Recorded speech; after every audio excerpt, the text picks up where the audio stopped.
Assalamualaikum warahmatullahi wabarakatuh. Selanjutnya saya akan mempraktikkan terkait dengan ceramah majelis taklim. Assalamualaikum warahmatullahi wabarakatuh.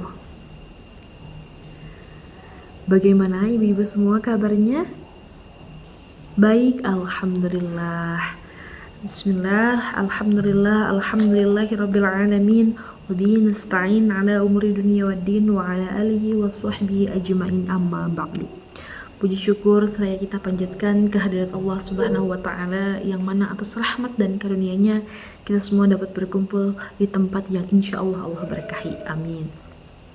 Tak lupa sholawat seiring salam semoga selamanya tercurah limpahkan kepada baginda alam, yakni Habibana wa Nabiyana wa Rasulana Muhammad Sallallahu Alaihi Wasallam. Baik, bagaimana kabarnya pada hari ini? Alhamdulillah. Sudah siap untuk menerima, sudah siap untuk belajar? Masya Allah, kita sama-sama untuk belajar ya, belajar dan terus belajar. Mungkin untuk pertemuan kali ini kita akan membahas terkait dengan bab fikih ibadah.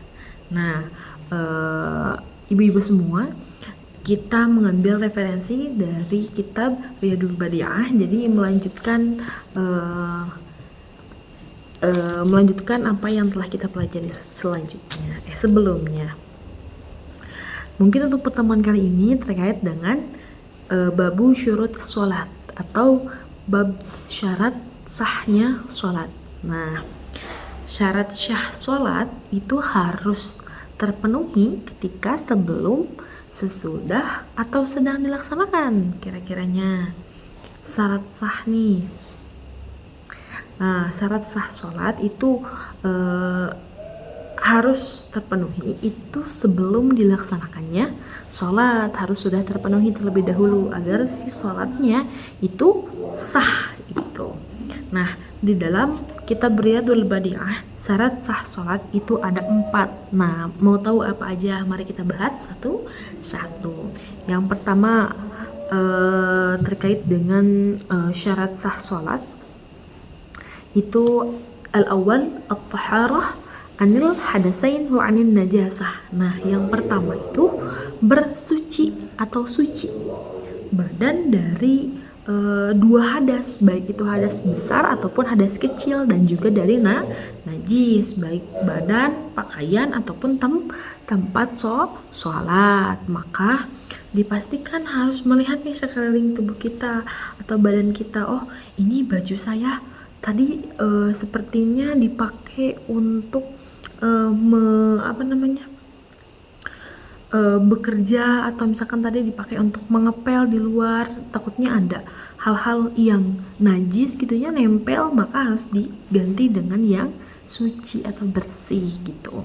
Walaupun tidak selamanya kotor itu najis, tapi kita juga harus mengantisipasi gitu ya, sholat gitu tadi gitu dalam keadaan tanpa najis atau tanpa kotoran, dan juga suci dari dua hadas, baik itu hadas kecil maupun hadas besar. Maka sebelum sholat itu harus berwudu gitu, agar apa? Agar terhindar dari hadas kecil. Itu syarat sah yang pertama.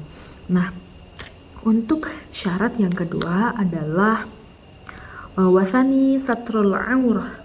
Nah, yang kedua itu adalah untuk syarat sah yang kedua itu adalah menutupi aurat. Nah, menutupi aurat. Nah, auratnya perempuan dari mana ke mana? Sudah pada tahu? Oh, betul sekali. Aurat perempuan itu seluruh badannya kecuali telapak tangan dan juga wajah gitu ya. Itu menurut Imam Syafi'i, itu di dalam Riyadul Badi'ah.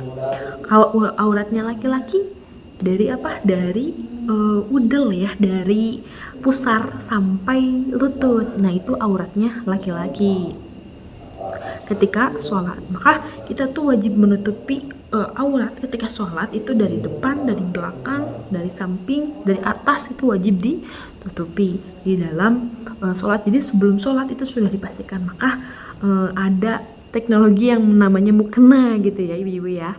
Nah, jadi kita kalau perempuan itu sholat dengan menggunakan mukena. Mukena itu dirancang supaya kita itu sholatnya menutup aurat dan juga tidak memperlihatkan lekuk tubuh gitu, karena mukena kan desainnya itu gombrang gitu ya, besar gitu, jadi tidak memperlihatkan lekuk tubuh, jadi menutup aurat dengan sempurna. Tapi mungkin kadangkala juga ada yang kalau suka tertutup ketika sujud, maka itu harus kitanya sebisa mungkin apik gitu dalam sholat baik. Itu yang kedua. Nah, untuk yang ketiga itu wasalisu dukhulil waqti. Nah, yang ketiga itu masuknya waktu sholat, dan kita harus yakin dengan masuknya waktu sholat tersebut. Jadi nggak boleh ragu-ragu nih, ini udah duhur belum ya, ini udah asar belum ya, gitu. Harus yakin. Nah, yang keempat warabi'u istiqbalu ainil ka'bati yakinan. Yang keempat itu adalah yakin bahwa kita sholat ini menghadap kiblat, menghadap Ka'bah.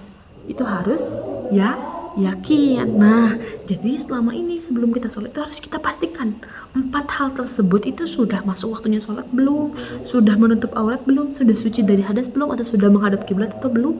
Nah, harus dipastikan terlebih dahulu. Supaya apa? Supaya sholat kita itu sah ya. Dapat dipahami? Oke, ada yang mau bertanya? Silahkan. Oke, baik, terima kasih. Kalau cukup dipahami, mungkin alhamdulillah, mudah-mudahan bermanfaat dan bisa kita amalkan. Sekian dari saya. Terima kasih atas perhatiannya. Wa'alaikumsalam. Wassalamualaikum warahmatullahi wabarakatuh.